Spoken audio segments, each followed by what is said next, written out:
Between 1968 and 1972, America launched 9 human missions to the moon, 6 of which successfully touched down, allowing 12 men to walk on the lunar surface.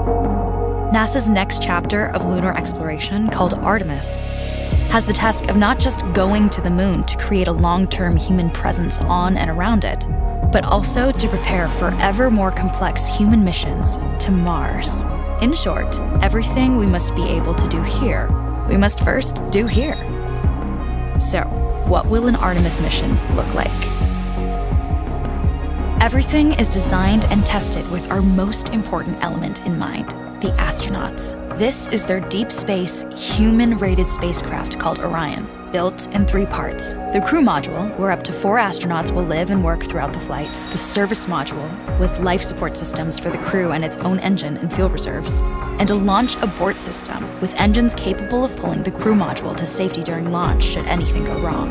To accomplish the task of launching our crew and heavy payloads, NASA is building the Space Launch System, comprising of a cargo hold, an exploration upper stage, a massive core stage, and 2 extended solid rocket boosters. Altogether, this is the world's most powerful rocket, and it exceeds the legendary Saturn V of the Apollo era in numerous ways. Sitting on the launch pad, the entire rocket, fully fueled, weighs just over 6 million pounds, 5.2 million of which is just the fuel.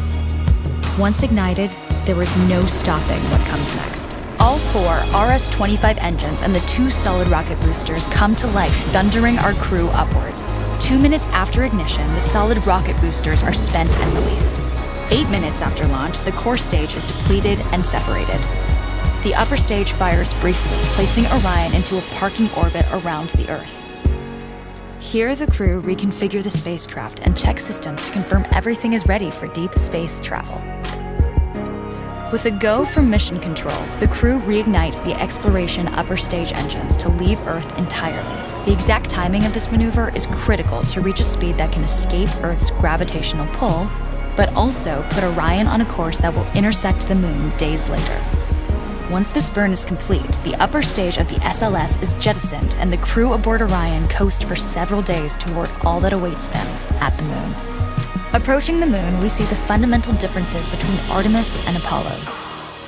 Instead of requiring Orion to serve as an expendable lunar command module or to carry a constrained lunar lander, the Artemis missions will take advantage of a different approach: pre-staging.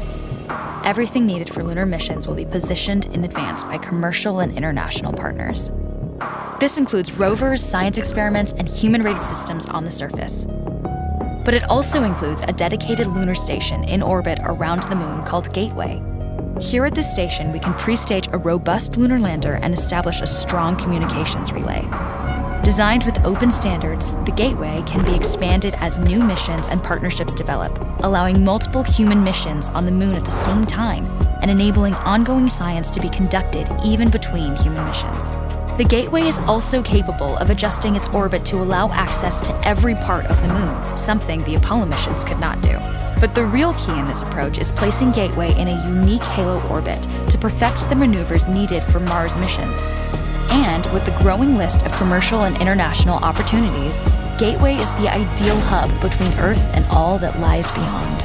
Returning to our crew as they approach Gateway, the Orion must match the elliptical orbit of the station in order to successfully dock. Once on board, pre-selected crew members transfer to the lunar lander, while those assigned to Gateway remain on station. The lunar lander system itself is built for 3 unique steps: descending from the halo orbit of Gateway down to a low lunar orbit, descending from low lunar orbit to the surface, and once the lunar mission is complete, launching from the surface of the moon and ascending all the way back to the orbiting Gateway.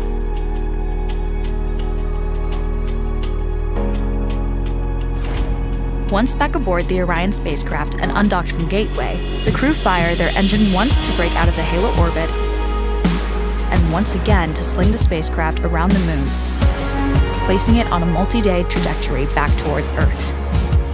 As they near the end of this journey, the service module is released, and the crew module is oriented heat shield first.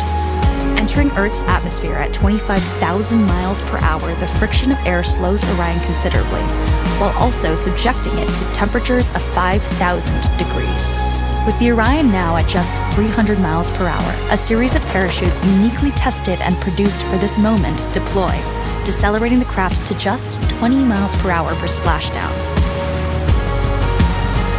With each successful mission, Artemis ushers in the next wave of men and women to explore our moon and prove that together we are ready to go beyond.